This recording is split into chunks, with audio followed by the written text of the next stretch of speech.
Well, it's official. College baseball is on crack. Back is what the teleprompter was supposed to say there.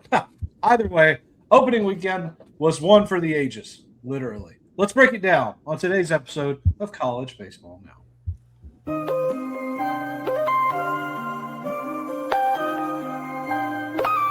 Yeah, ain't no problems, there won't problem with me, no. Yeah. Let me talk to the chat. They know I was gone for a minute, had to BRB. Had to grab a couple wins with a DID. They sleeping on the kid, I had to do it BIG. I can never be average, and they want a problem with the boy, they don't want no static. I don't need your cosign, running with God. Wanna test that, tell them what's happening. Took control, run the game. Best believe I'm shining dog. Counting in my wins, yeah, I love it when they count me out. Off the leash, shut the chain, boy, I been the dog. Best believe I run the game, you know I'm in control of y'all. It's like magic, believe I want that static. Yeah, it's like magic, believe I want that static. Yeah, it's like magic, believe I want that static. Beat them up, knock them out. They really don't want no static.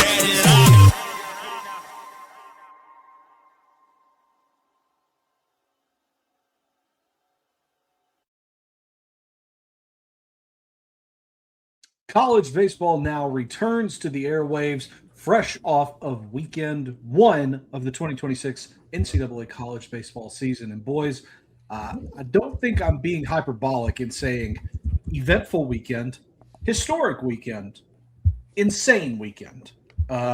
Curious, JB, we're going to go to you first here. Mr. JB Sebastiano, Prospects Live analyst. JB, the most historic thing you witnessed this weekend was what? Historic. The most historic thing's got to be the Baylor 3 grand slams by one player. Craziest thing of the weekend, we'll talk about more, but the error at second base in the Indiana UNC game that might be the most historic play I witnessed because I've never seen that. Indeed. The record set in the mid-70s, poo-poo, pish-posh. Give me that UNC Indiana error at second base. Jake Bargery joins us. Jake, hello, sir. Glad to see you. Cheesehead is with us here tonight. Jake, in your opinion, maybe the craziest, the most unhinged thing you saw this weekend in opening weekend. What was it? So I'm sure we're gonna get into both of these, but I think it's just the performance of the state of Michigan this weekend. Like it just was really unexpected. I'd say we were probably sleeping on both of those teams, and I'm not going to get into too much about it, but just this Michigan and Michigan State put on a show, both of them this weekend. I need somebody, Jake, to make the meme of Michael Jordan sitting in the chair, but just Photoshop the state of Michigan over his face, and just, and I took that personally. And that's directed at the last episode of College Baseball Now. And honestly, I get it, and on behalf of the show, we apologize to the state of Michigan. We're sorry. And with us, of course, Josh Catlett. Hello, Josh. In your opinion, sir, either the most historic, insane, unforgettable thing that you saw from weekend one? I mean, if we're already talking about apologies, the rest of the country needs to make an apology to a certain team and a certain offense. The Virginia Cavaliers putting up 56 runs in one day. I don't know what the numbers are on that historically, but that's probably pretty historic. The correct answer, JP already mentioned it, and we are going to talk about it, probably is whatever happened in the ninth inning of Game 3 of that Carolina-Indiana series. I have talked to so many people about that. I've never seen anything like that in my life.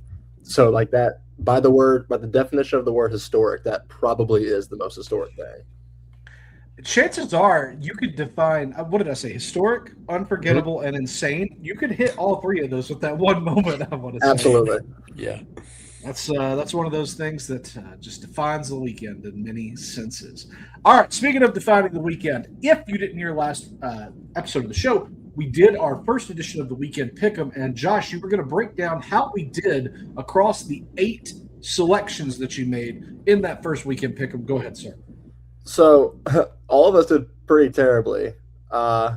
Really unpredictable weekend, granted, but Drew and I both went 3-5. I think JB went 2-6, and Jake went 1-7.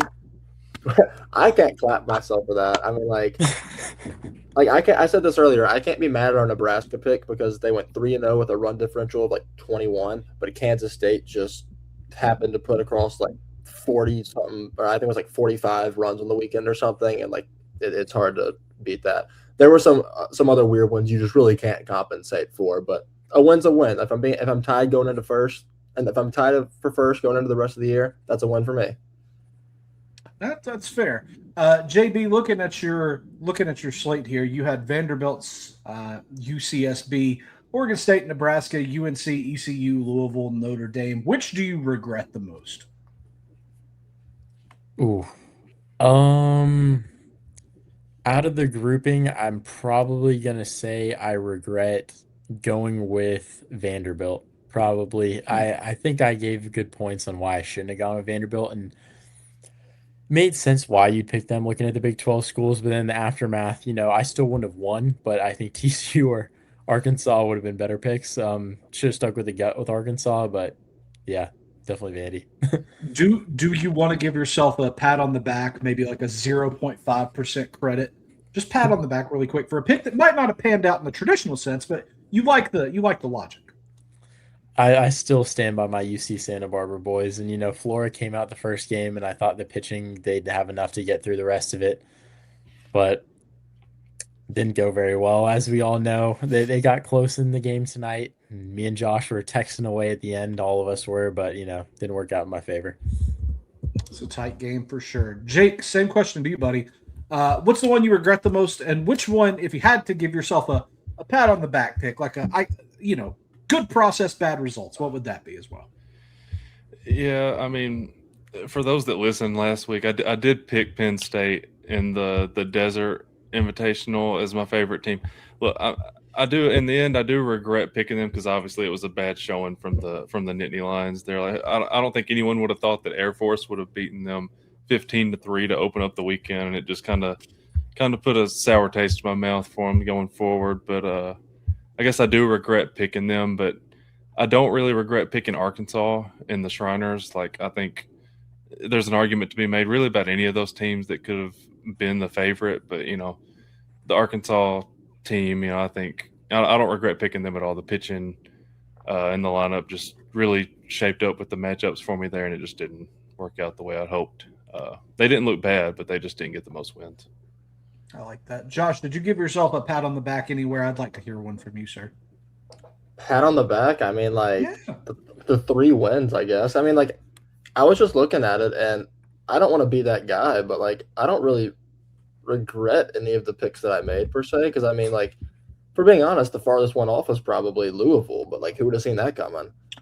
So, and then, Arkansas, they went 2-1. Oregon State, they would have won it if Michigan didn't win tonight, probably. ECU, we swept the board on that. Xavier just happened to pick them off. Nebraska went 3-0. I don't know. It happens. I didn't go off the board crazy with any picks anyway.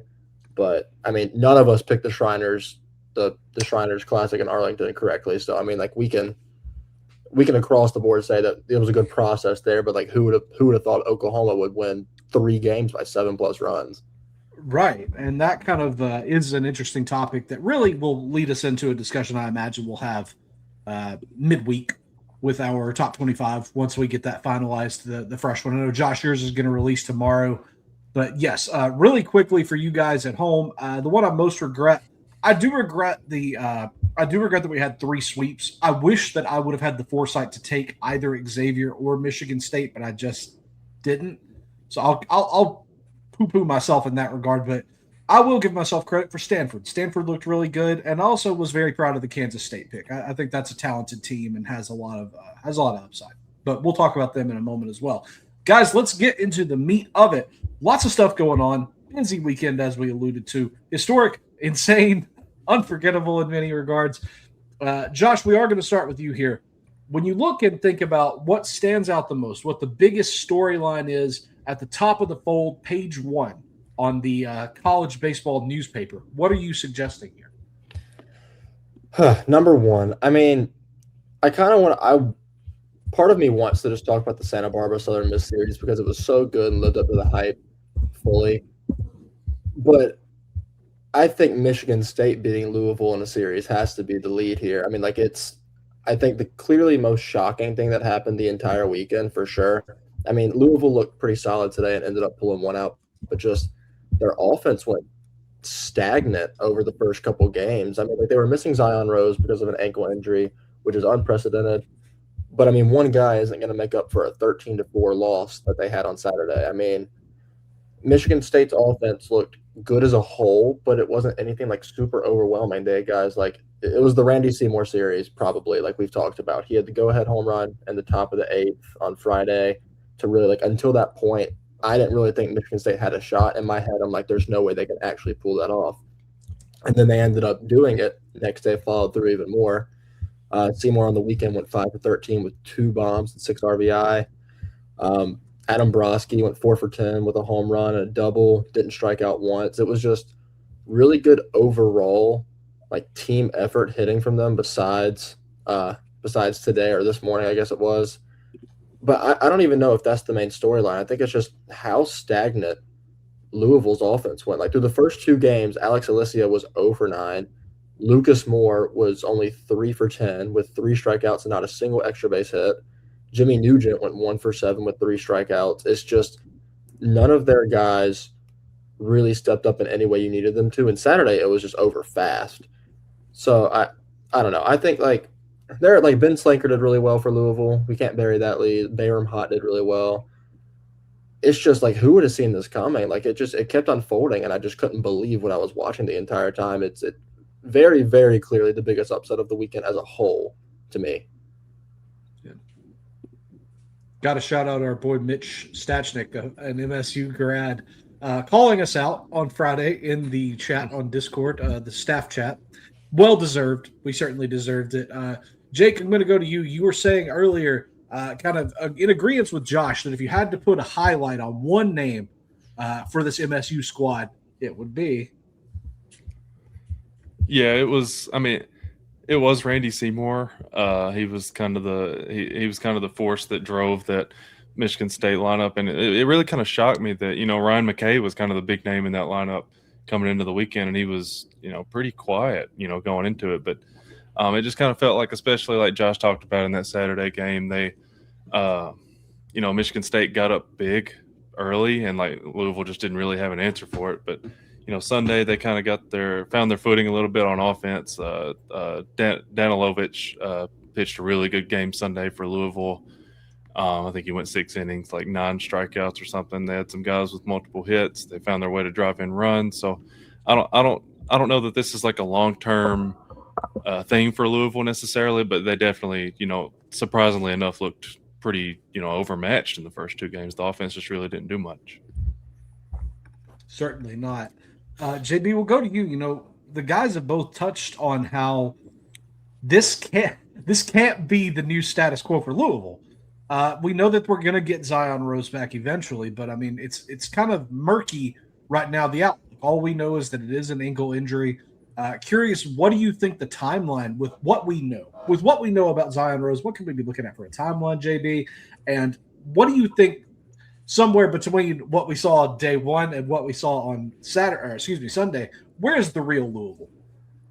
Yeah, I think it's something that's going to be around probably a couple weeks here, like a week or 2. It's probably, somewhere in there, he'll probably come back here, especially with what's going on. It's kind of a day-to-day thing, and they'll take it by ear. But 2 things that I think kind of stood out to me. I think you got to give some credit to Aiden Donovan for Michigan State. I mean, he had a great start on Friday for them. He went 5 innings, only allowed 1 run on 3 hits, 3 strikeouts. Carter Monk also put up a solid start for them, 4 innings, 2 earned. But the thing that's kind of crazy is when you look at the relief staff, nobody really performed very well. All ERAs above 5 after the fact, especially guys who went multiple innings. They really struggled, and Louisville wasn't really able to capitalize at all on that fact in a great fashion necessarily until today. I think this Louisville team, like the biggest thing that was concerning, honestly, is the guys that came back as returners like Alisea, Take Davis. Both of those guys really struggled. Jimmy Nugent really struggled for them, who's the new catcher. And then Cade Elam, I guess, would be one bright spot for them, the freshman. He came in and he put up some good numbers along with Slanker, who we already hit on. But I think this Louisville team is kind of going to be a mix in between until they get Zion Rose back. I think Slanker's really the cog to the ship with offense right now. He's really driving the boat. So I don't know. It'll be interesting to see. I think they're going to be an offense that's going to struggle until they have Zion Rose back. I think he plugs that hole that they're really missing. Because Tate Davis, he's got some swing and miss in the game, so it kind of hurts them having to rely on him so much right now outside of Slanker. So it'll be interesting to see when he comes back. Really, the interesting thing with Rose that we need to touch on as well is that his draft stock is being affected, even if it's inadvertently. I think that we're aware of what Zion Rose brings to the table, especially long-term fans of the game. We know who Zion Rose is. We know what he brings to the dance for Louisville, but yet not seeing it. Will absence make the heart grow fonder for some of these teams, for some of these scouts looking at guys for the MLB draft this summer, or is Rose going to maybe have a bit of a slide because of this? It's just something that we'll have to watch, obviously, and once his prognosis is a little more clear, may have some more answers as far as that goes. Jake, looking at you, man, we've talked about probably the biggest storyline of the weekend, but I'm curious, man, what stands out to you over the whole weekend when Jake looks at this newspaper and says, "Oh, wow, what a story. Let's talk it." I will, like I talked about at the very beginning of the show here, I'll go just east of Michigan State. I'll talk about Michigan Wolverines. You know, they went 3-0 in the college baseball series there. They played Oregon State, Stanford, Arizona. That's two Omaha teams from last year, and they beat them both. They're probably the team with the, at least from our end, probably the lowest expectations coming into the opening weekend. And they just proved us wrong. They proved everyone wrong. On offense, like the production didn't really just come from one guy. Brennan Stressler, Cade Ladehoff both had good weekends, but like the offense as a whole really, just performed well as a whole group there. But the pitching was really good against two teams, like I said, that went to Omaha last year. They get another game tomorrow or Monday night against Oregon State, and for a game with probably low expectations heading into it before the weekend, I'd imagine a lot of people are going to have their eyes on it. I know I'm going to be tuned in. And like you said, the expectations have flipped radically. I remember whenever we were preparing to talk about this series, this event, the college baseball series, we had acknowledged Michigan and Oregon State is not part of our part of this event. We're not going to count it for our pick'em. And I think we were all like, well, we know the results anyway. Funny how things change, isn't it, Jake? It's a little insane. Yeah. Josh, let's touch on some more of this Michigan squad who, like we said, shocking everybody, certainly us. Yeah, I think it is funny how, you just kind of touched on it. That game tomorrow, technically, depending on how much Oregon State wins by, it could swing the technical result of this thing. But the whole scheduling of everything is super weird because I'm pretty sure Stanford plays, Nebraska tomorrow, or I don't know. It's considered their midweek or some weird funky scheduling. It's all confusing. Who knows? The main thing that I want to hit on that Jake didn't hit on was on, I guess it was yesterday. Yeah, yesterday against Stanford. There's been all this talk about Tate Carey being possible Big Ten pitcher of the year and whatnot, the ace in that staff. Cade Montgomery had a day. He went out there and threw 6 1/3, not allowing any earned runs with 5 strikeouts and only allowing 1 walk. He was nails out there. I think if this team is actually going to progress in the same way and not do kind of something we haven't talked about yet. Last year they did this exact same thing in Puerto Rico, if y'all remember correctly.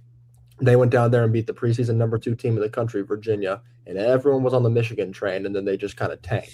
So if they're not going to follow that same path for the second year in a row and they're actually going to progress and become a legit top 25, 30 team, then I think the pitching needs to keep up with the hitting because no one really stood out besides Ladehoff and Stressler, kind of like Jake mentioned. I think Carey needs to do what we know Carey can do, and Cade Montgomery needs to be able to keep up, not this exact same performance because that's not reasonable, but these same kind of performances. I know, it's true. I think these same kind of performances need to continue to string along if they want to be anywhere near this kind of performance for the rest of the year. Is that funny, Drew? Yeah.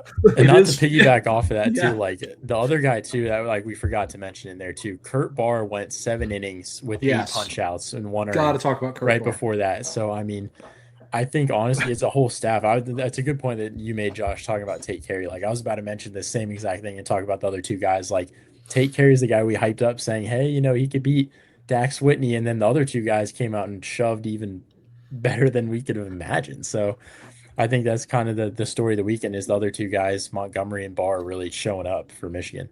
That's a sign of a good staff too, in my opinion. I mean, Yes. if you have that one guy that like has an iffy performance, but you know what he can do, but the other two guys take that and they exceed, like they jump to that level of the first guy that what you expect him to be at. That's a sign of a good staff because one guy can fall and the other two can pick him up on other days of the weekend, and you got a series win based on that.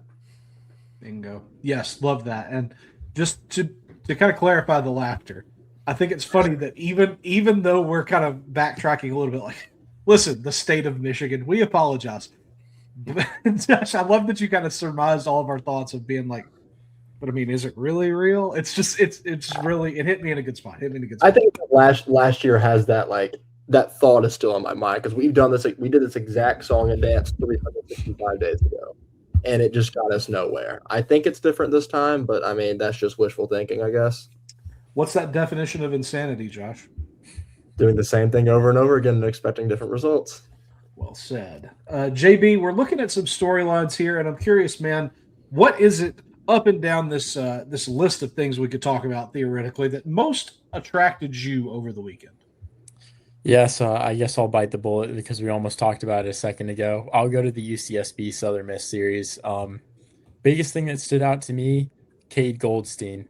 We all talked about this. Yeah. That's a freshman that can hit right there. I mean, that kid showed up and he knew what he was doing. He's a true freshman, and he looked like a senior out there. So, I mean, he looked like a polished veteran and in the two-hole for UC Santa Barbara, too, which is really impressive as a true freshman. Made one defensive blunder on the weekend, throwing a ball away, giving up a run on Saturday that kind of came back to haunt them and started the rally there. But overall, with the bat, I mean, he had a great weekend with the game-tying homer, and then the blunder in the ninth inning he's also a part of it. So I think that was something great to see. Southern Miss, though, they really proved that they're a legit squad this year. Facing Santa Barbara, they proved that they're going to be a legit contender in the Sun Belt per usual. And I think also on top of that, they showed they could bounce back after facing probably one of the best arms in the country, probably if not the best mid-major arm, him or Fluky. They really did a great job coming back after Flores' outing. I think so too. JB, you referenced in text earlier that if this might have taken place in Santa Barbara, could the result have been flipped? And I'm going to ask you, and this is a really quick question. You can answer with one word if you'd like. Do you really think that it would have changed the outcome? I think in an extent, yes, and I'll give the reasoning behind it. I think, Sure. Southern Miss, it's a tough environment there, but I don't think that really rattled Santa Barbara. I think the thing that's kind of different is just traveling across the country like that, and especially going to Southern Miss where it was a lot different weather than you'd have in Santa Barbara this time of year. It's kind of a very different atmosphere, a lot of different stuff going on. So I think the travel plays more into it than anything. Like you saw a very talented Stanford team that won games at the beginning of the year really tail off from that travel longevity. And, Santa Barbara put up a great fight. They look fresh the whole weekend, but you can't deny that traveling into a 3-hour different time zone is going to really hurt you a little bit. So that's one part of it that I think is kind of interesting there. Glad you brought that up. That was the point I was going to make as well, is that I don't know that it's the atmosphere, which it is. I mean, Hattiesburg, great, incredible atmosphere for baseball, but the travel is going to catch you eventually, for sure.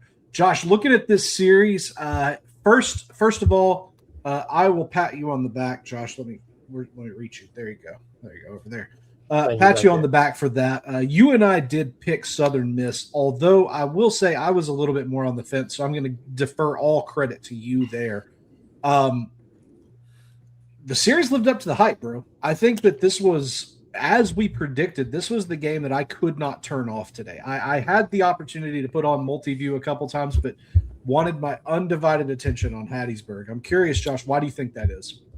Well, I mean, maybe two, or like not even maybe, definitely two of the top 5 mid-major teams in the country playing in a series on the opening weekend of the season in one of their home parks is must-watch baseball, in my opinion. I mean, credit to all of us, actually. We spent the whole 60 seconds on the last podcast talking about how the most anticipated game of the weekend will probably be Game 3, the rubber match of this series. And boy, did it live up to the hype. It was everything you could have imagined. I do want to point out, I think it's funny how JB comes on here and the first thing he talks about with the series is giving credit to a UC Santa Barbara guy, even though they lost the series. Funny how that works. So I'll touch on the Southern Miss guys that deserve credit. The number one guy was Joey Urban. He went 5 for 11 this weekend with a bomb that came in the 8th of yesterday's game. In Saturday's game, as the go-ahead home run, he had 2 walks too. He was probably their leading offensive guy for the entire weekend. He was the glue that held it all together, which is typically not. So that's a good sign of things to come possibly for them. Because, like, Russo had a good weekend. Kyle Morrison was solid. Tucker Stockman was, like, solid. But no one really, like, fully stood out across the board day to day like Joey Urban did. That was promising to see. I mean, Dre Barrett had that massive go-ahead home run in the 8th today too to really what you thought was going to be the final time you would see Southern Miss up to bat, and then Lord knows what happened to Ty Long at shortstop. I don't know if it was like he was practicing his celebration or he got lost in the lights. I have no idea. That was about as weird as the Indiana-Carolina thing.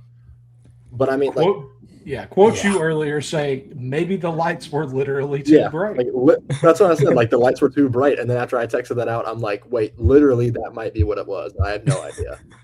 The other main point that I don't know if, like, someone else is going to hit on, but none of Southern Miss's starters were really that great on the mound. Like, they weren't bad per se, but, like, no one really stood out.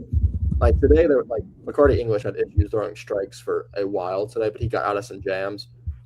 It was the offense that came through on today and yesterday that really helped pull them through. I don't know. I like what I saw out of them. The offense showed life against a really good pitching staff that we know is going to be reliable throughout the year. You got to love, too, when in the text chat, if we're referencing it, when Josh said as soon as Crabtree gave up the homer to lead off the inning when he came in, he's like, I spoke too highly of Crabtree when I did that immediately afterwards. And I've been talking my guy about that. Goldstein, too.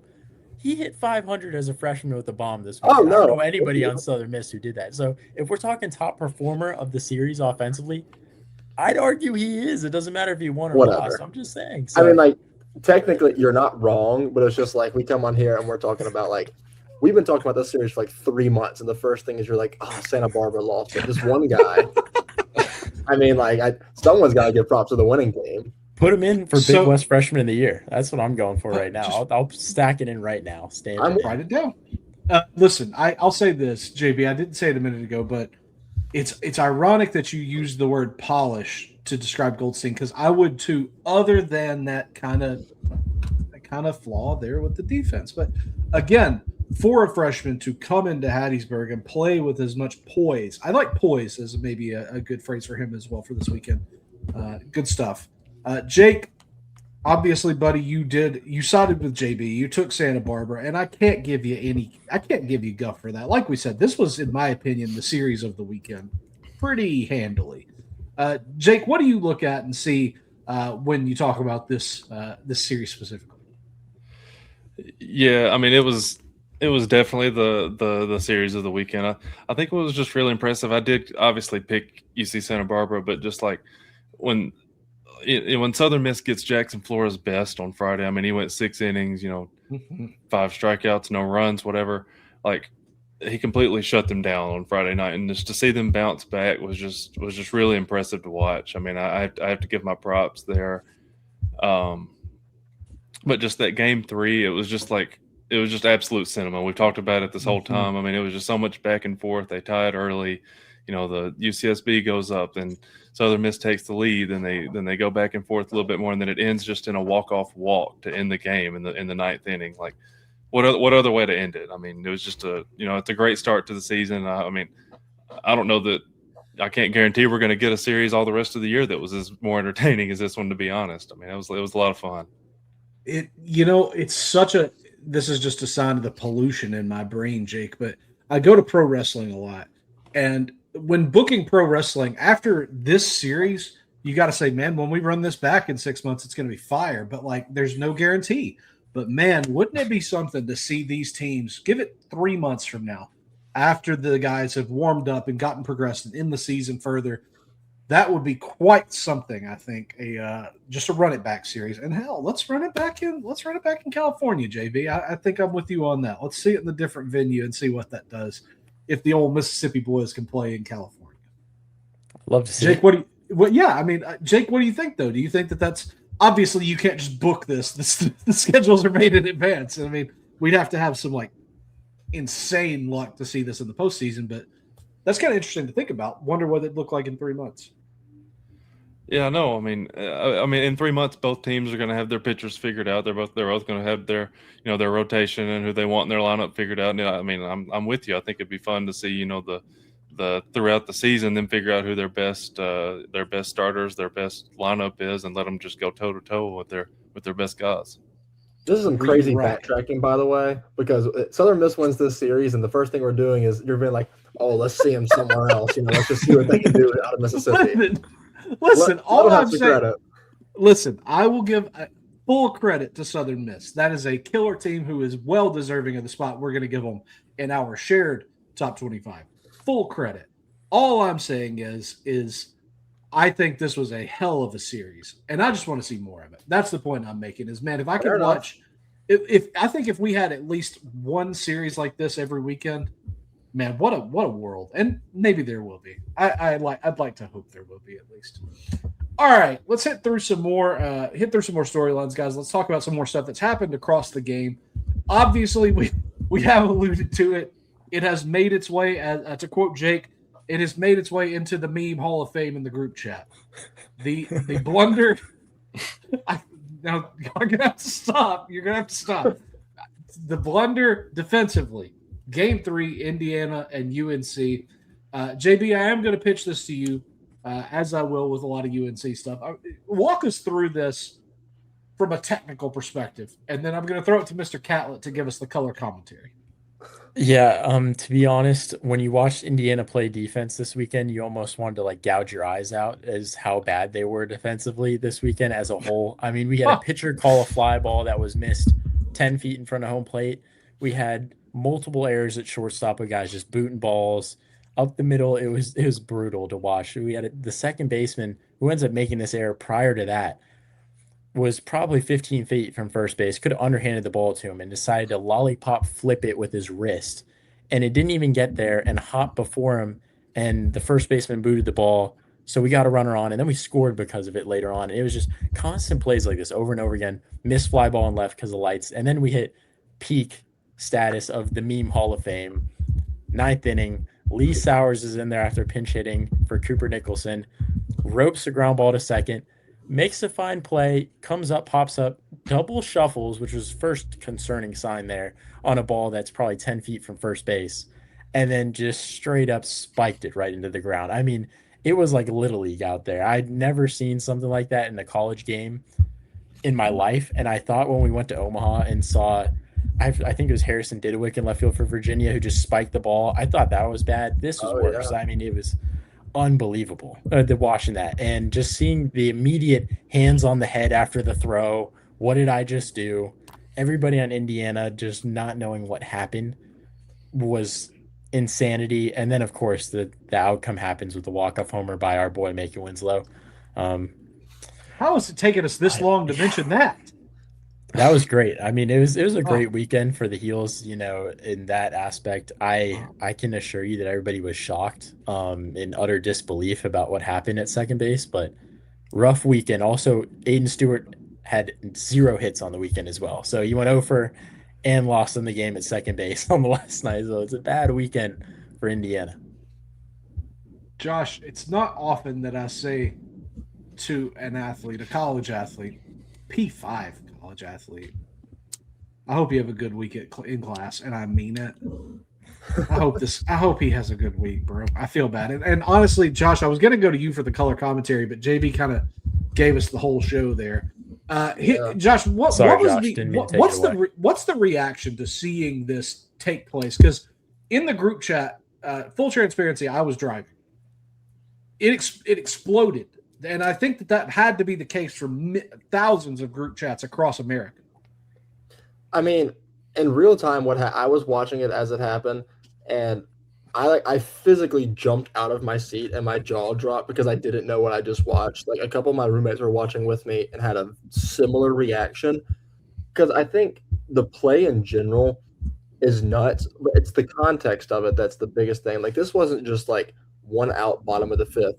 This was the 9th inning, and you had 2 outs to pull off, to just get 1 win, which doesn't sound like the best thing in the world. But if Indiana was honest with themselves before the weekend started, taking one win in Chapel Hill would have been enough for them, and they can live with themselves. They were a 15-foot throw from doing that. I have watched the play 15 to 20 times. I swear, I cannot process how it happened. What I'm about to say, I've texted to so many people, and I mean it. I don't know if I've seen a play like that above like 12-year-old baseball in my entire life. I can't process it. The yips are one. There's the yips, and then there's that. 12U is generous, Josh. 12U might be exactly. generous. That's what I'm saying. I don't know, like T-ball. I don't know what to say. It sounds super critical, but I've never seen anything like that in my life. Yes. Jake, I've saved you for last here because I have a very specific question for you for this. If you don't know, Jake is a college baseball coach at Arcadia. And Jake, I need you to, through the magic of the internet, I need you to coach our boy here. I need you to, let's say that this happened on the field. He comes off the dugout, head hanging. What do you say to this kid right here? Because this is the first weekend of a 50, 60 game season. He's got, you've got to snap into this. What do you say to this guy? I mean, in the moment, there's probably not much you can really say to him at that point. I mean, he knows the impact of what just happened. So there's not much you can say to him in the moment, but going forward, I think he entered the season as their starting second baseman, right? He was a big transfer from Delaware. I got to see him at Delaware. I know he can really hit. I didn't get much of a feel of his defense there, but I didn't see anything like what we saw this past weekend from him. But he didn't just transfer. You have to just remind him that he didn't just transfer to Indiana for no reason, right? He's there. He's there for a reason. He's starting for a reason. So they know he's a good player, and you just have to let him know that they're going to be relying on him again, probably the very next weekend, and it's going to be very soon that he's going to be back out on the field.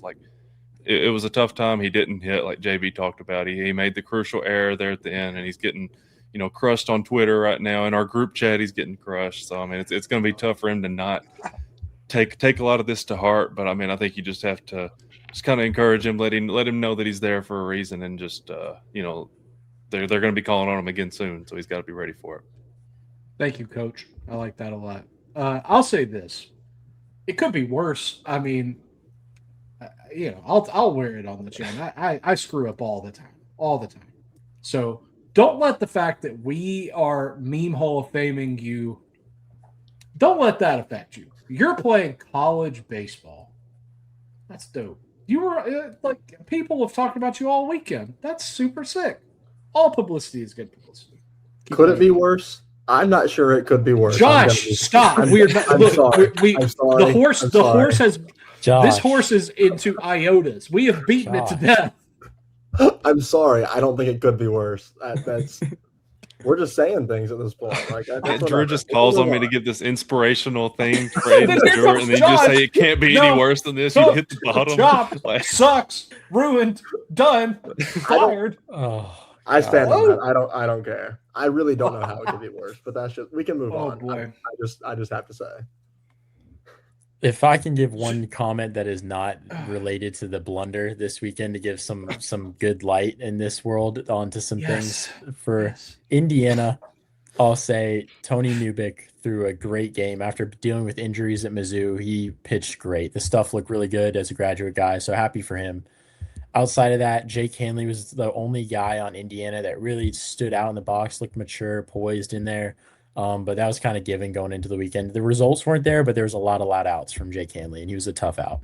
So give him that. For UNC, Colin Heineck really broke out this weekend, the Georgia State transfer. 500 on the weekend. He had 2 extra base hits, triple and a double. Along with him, Jake Schaffner also had 2 triples on the weekend. And Eric Paulson had a really nice second game where he hit the 3-run homer. That was big. So that's kind of the standouts for UNC on the weekend, along with Macon hitting the walk-off homer. But nice weekend for the Tar Heels, I'd say. The stuff that really stood out was the outfield struggles in a sense offensively. Owen Hull had a tough weekend along with Tyler Howe, freshman who got the start, and Cooper Nicholson, third baseman. Those guys all kind of struggled, but I think it'll work out in the end. I think they'll come back. I think so. I did hear a lot of good praise for Schaffner, actually, internally. People have reached out to me and said some good things about Schaffner. So glad to hear that you echoed that, JB, for sure. Guys, a couple other couple other teams, players specifically, good weekends. So I'm going to read through a couple of them, and I think maybe we're going to talk about one each. How about that? We'll each kind of hit on one, and obviously, if you guys want to jump in on another person's things, feel free to do that kind of quickly. Let's get to it though. Oklahoma, obviously, Arlington was kind of theirs, and none of us really saw it coming. I think maybe if we'd have ranked the teams, I think we would have gotten into a little more of a discussion there. But I don't think any of us thought Oklahoma were going to go out and just suck, if I can be really blunt about it. But at the same time, they'd have been on the bottom half, surely. So certainly intriguing. TCU, the hype is real. I think that's pretty much we can leave it at that. Virginia's offense, Josh, you alluded to it earlier, humongous outpouring of runs yesterday on Saturday. Pitching, question marks though, maybe. Kansas State's offense, we've alluded to it again in the desert. K-State went nuts. Tennessee, they shifted to 10. They're the only 10 I see. And then Caden Sorrell really leapt out. I think he kind of put a stamp next to his name this weekend. So, JB, we'll stick with you. Which of these ones do you want to talk about? Which was probably the one that you would highlight the most? Yeah, I'll kind of go to the Shriners and hit on 2 points there. For Oklahoma, Cameron Johnson and LJ Mercurius really looked legit on the mound for them. That's something for them to be really, really excited about, having those performances. Cord Rager, too, also had a great start for them. All three of their guys really looked good. TCU, the guy that really stood out to me was Lucas Franco, the true freshman. He's got some legit juice. You saw it in the first game. He's got some legit juice to look out for. Noah Franco as well.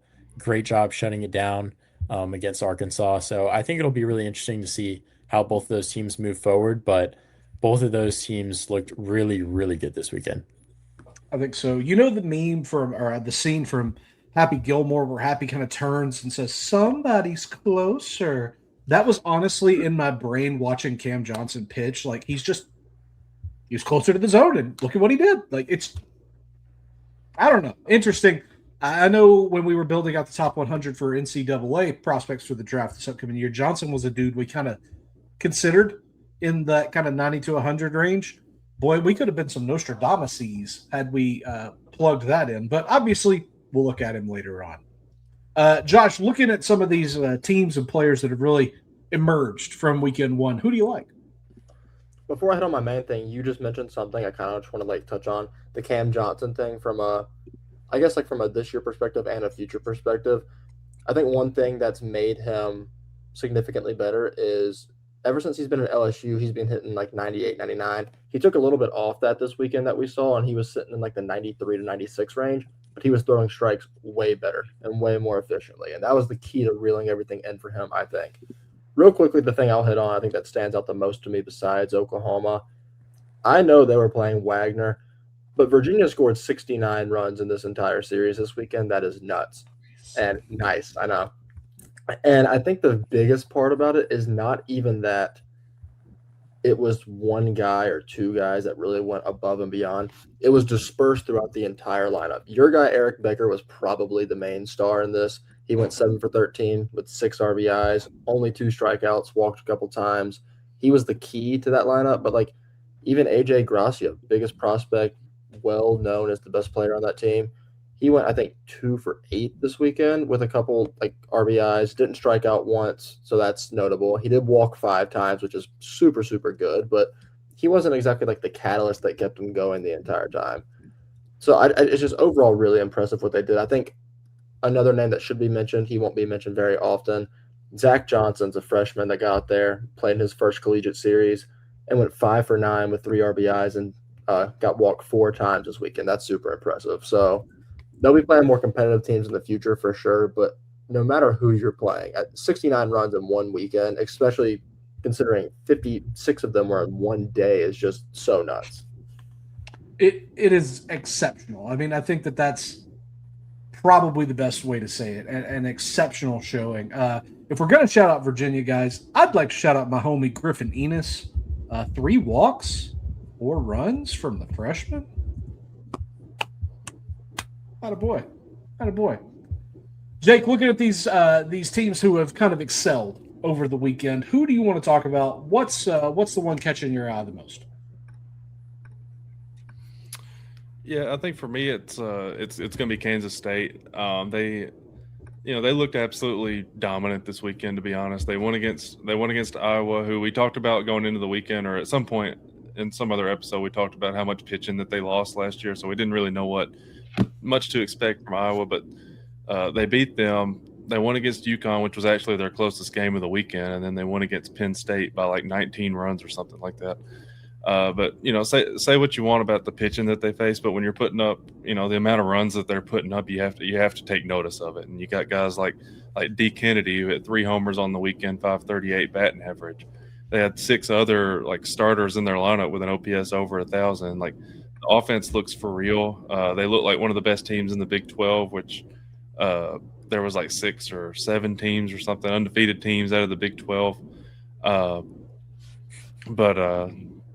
Yeah, I think depending on how TCU does, there's 6 or 7 teams from this past weekend in the Big 12. But I like what I saw out of Kansas State. It's going to be fun to see how they can keep it going. Absolutely.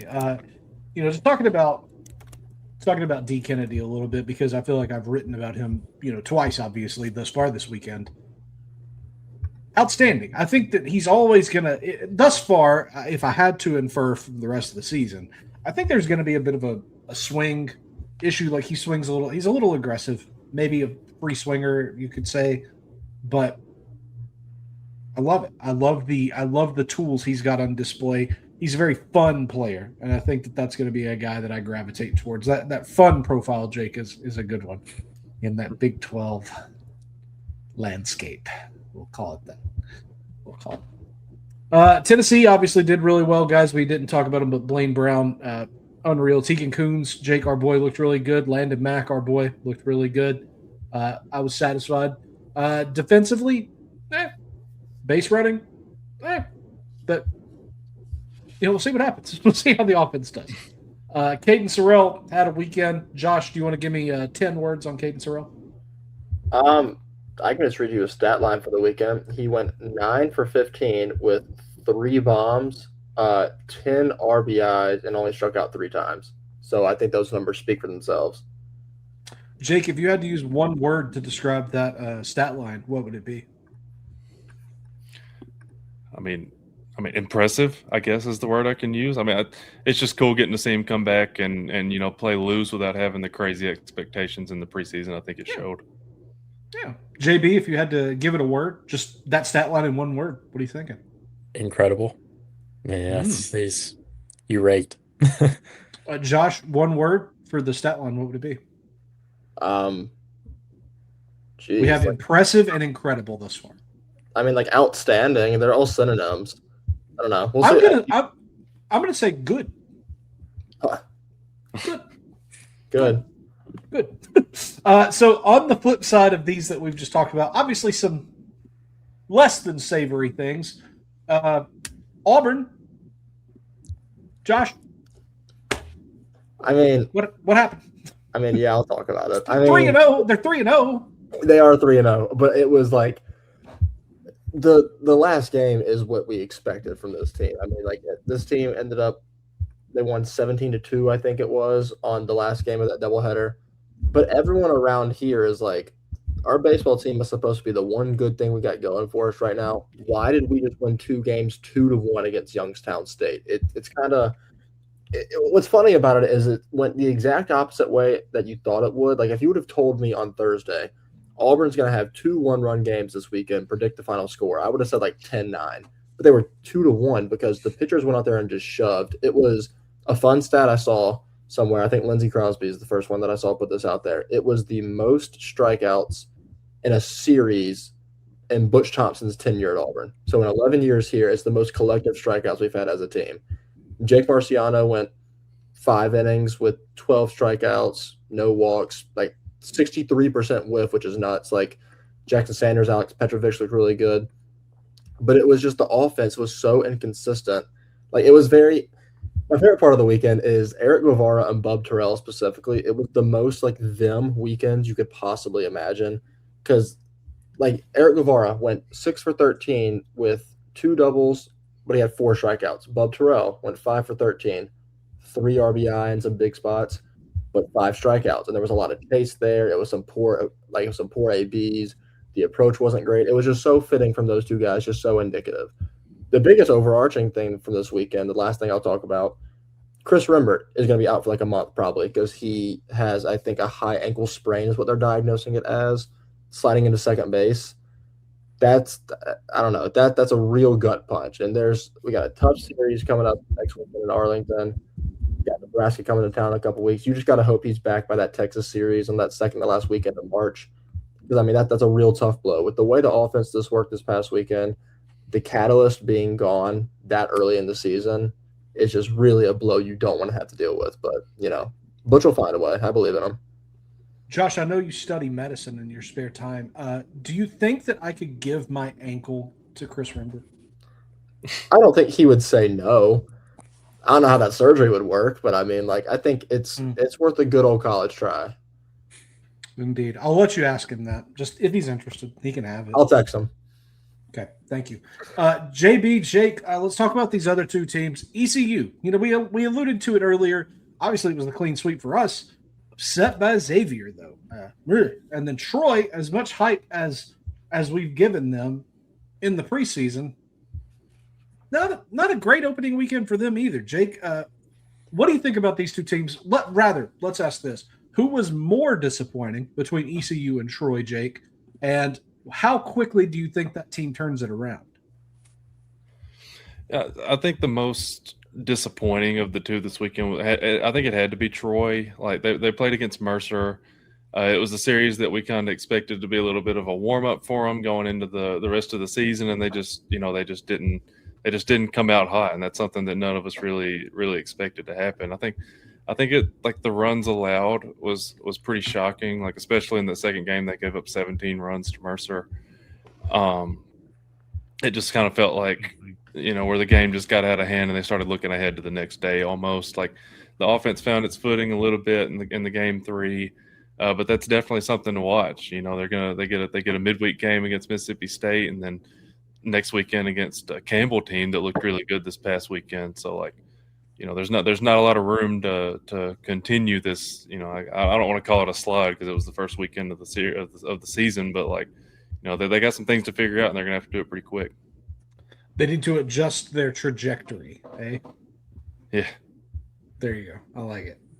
JB, let's talk about ECU then. Upset by Xavier. Curious, what do you think that the adjustment needs to be for ECU?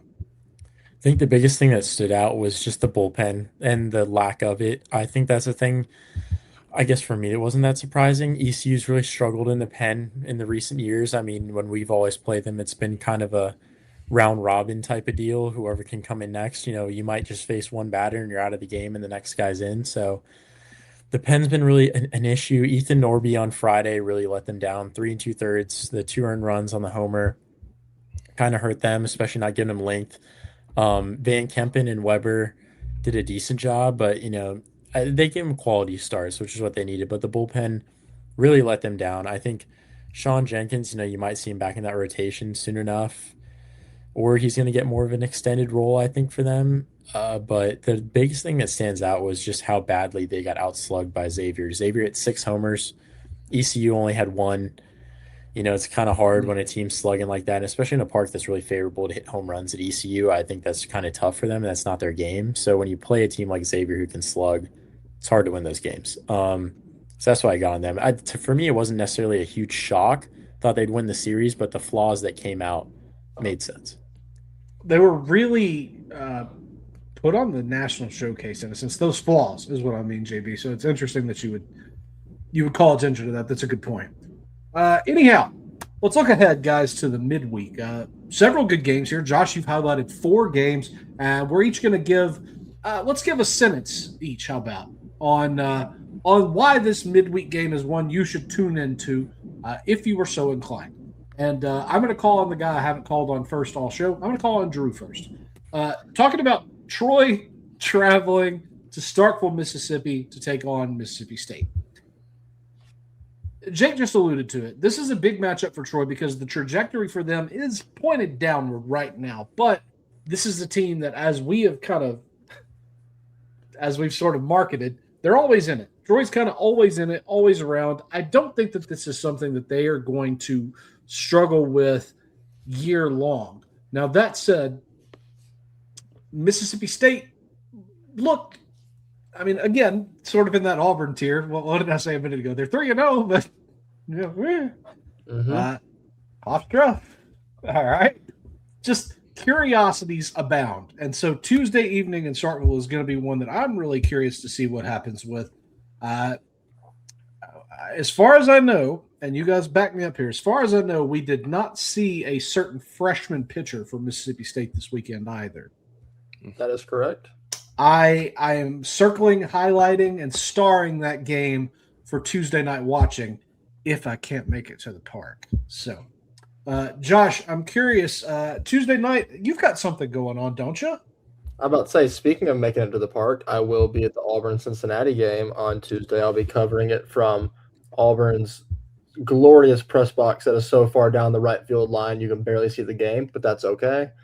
Yeah, I mean, like, just I'll just like 1 point for each team. Cincinnati, I'm interested to see how they do against SEC pitching after this weekend. They dropped one to Jacksonville State, but they ended up winning the series. Jack Tilly didn't look too great. He was 1 for 7, but he did get walked 5 times, so that's certainly something to notice. Quentin Coates was only like 3 for 12. Those are their 2 big guys, in my opinion. Just average-ish series. How they do against guys like who I assume is going to be Andreas Alvarez or Christian Chatterton taking the mound for Auburn, 2 sophomores that got a lot of time last year in a starter's role for that Auburn team. You probably saw a lot of them in the postseason, especially Andreas. That's who I assume is going to get the starter's job for the Tuesday spots from here on out, or at least for the near future. I'm curious to see how they do against a lineup that didn't perform super great this past weekend, but has upside for sure. One more minor thing, I hit on it earlier. How does Auburn look without Chris Rembert? Is Brandon McCrane going to be the one that steps up in the second base role, at least like permanently for the next month? Like, what's the infield configuration kind of going to look like? Because Butch messed around with it a little bit this past weekend, kind of like we figured he would, but like, how does that continue to look? I'll be really interested to see how it goes. Should be a good matchup. Looking forward to hearing your thoughts live from the park. Jake, we talked about it a minute ago. Rather, JB talked about it a minute ago. Xavier can really slug. And to see Xavier taking on Louisville in a series, or excuse me, in a midweek game, a little bit more compelling than I would have thought it would be a week ago, huh? Yeah, it sure is. I mean, we obviously talked about both of those 2 series earlier in the show. We talked about, Xavier won at ECU when most of us didn't expect that to happen, and then we certainly didn't expect Louisville to lose the series to Michigan State the way that they did. It's just, like you said, there's going to be a lot more eyes on it probably now than what it was coming before this past weekend. And, I don't know what to expect really from either pitching staff necessarily. The Louisville staff, we talked about they didn't, their bullpen especially didn't look too hot. I don't know what kind of depth they have left after this past weekend, but seeing the team, it could either be a stay hot weekend for Xavier or a get right series for Louisville. It'd be fun to see what happens. Love it. JB, 2 Florida teams. Not a bad weekend from either. Interesting midweek as UCF takes on the U. What are you thinking? Yeah, I think the biggest storyline is the offenses, both of them in double digits for all 3 games. UCF scoring 16, 13, and 15 runs. Miami scoring 13, 17, and 27, respectively. Both really loud offenses there. Bad competition, granted, but, I think it'll be interesting to see them both get tested, both offenses, and see how the pitching holds up for each side. Interesting. I think it will be. It's going to be a neat one. One that the state of Florida can look at and be proud. Because, man, what if they – what's the odds that this is just like 13-12? We don't know. We don't know. They could be there. I mean, I don't know how good Sienna and Lehigh's pitching is from this past weekend, but I mean, like, look, like JB said, double-digit runs in every single game has to go for something. I don't care who you're buying. No disrespect to Jake's guys over there. I was about to say, Jake, Sienna and Lehigh, who wins that one, Jake? Lehigh's winning every game. They actually have some decent pitchers. It's the hitters, I think, that that you have to worry about with them. But Lehigh's winning that series. Them and Sienna. Good to know. Good to know. Jake, while you've got the control, while you've got the koosh ball of power, tell us where we can find you between episodes of College Baseball now, and tell us what you're working on. Yeah, you can follow me on Twitter at Jake Barge. It's right there under my name on the screen. Yeah, the things that I'm working on, it's just staying locked in for this season right now. I mean, we got some, I think we're going to be maybe updating our rankings a little bit. I've got my mid-major rankings on Twitter. You can check those out. I'll be updating those every week. I went out to a top 30 instead of just a top 25. There's too many teams to just keep it at 25. So check that out if you haven't. Impressive. Good work from you. Mr. Catlett, what are you working on? Where can folks find you between our episodes? Yeah, you can follow me on X at JoshCatlett3. I'll have my personal updated top 25 rankings out by the time this podcast comes out, probably. That bracketology that I put out last week got tons of traction that I was not expecting. But I mean, like, I'll take it. It popped off. I'm not complaining at all. I will say, I found it very funny that the most mad fan base at me for that was ECU for me putting them down as a 3 seed, and then they lost to Xavier this weekend. I'm just throwing that out there. Anyway, beside the point. By the time the next podcast comes out, I should have a live looks article out on the Auburn-Cincinnati series that I'll be writing for everything that I see there on that midweek. So yeah, check out the website for that as well. Good plug. Love it. JB, where can people find you between our episodes? And what are you working on other than your paper about is baseball American? Yeah, outside of, the class, baseball history class, we got at JB_Sebastiano for the Twitter.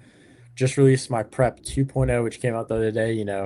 Josh already not happy with me again, shocker. He's already going at it. It's better than usual. What's new? So, that's there. But, hopefully going to do a live looks from the UNC Indiana series, kind of chatting about some of the things we saw there. And yeah, probably some more of those soon enough too. ECU this weekend, we'll have them. So be a good live look there. Absolutely, it will. Looking forward to that. Follow me on the Twitter machine, Instagram, Blue Sky at Drew is okay. What we've got coming up is we are going to be combining college and prep this month, theoretically, to present our first big board for the MLB draft this summer. Obviously, something that has started this weekend, guys, that's really big, the College Daily Sheet. I have alluded to it. I'll be writing Big 12 throughout the week, and then I'll be doing SEC midweeks, which is going to be, if I can be frank, it's going to be an island in the middle of the desert in a lot of ways for me. So it's going to be a lot of fun. Looking forward to that. Can't wait to see the live look articles out of you guys.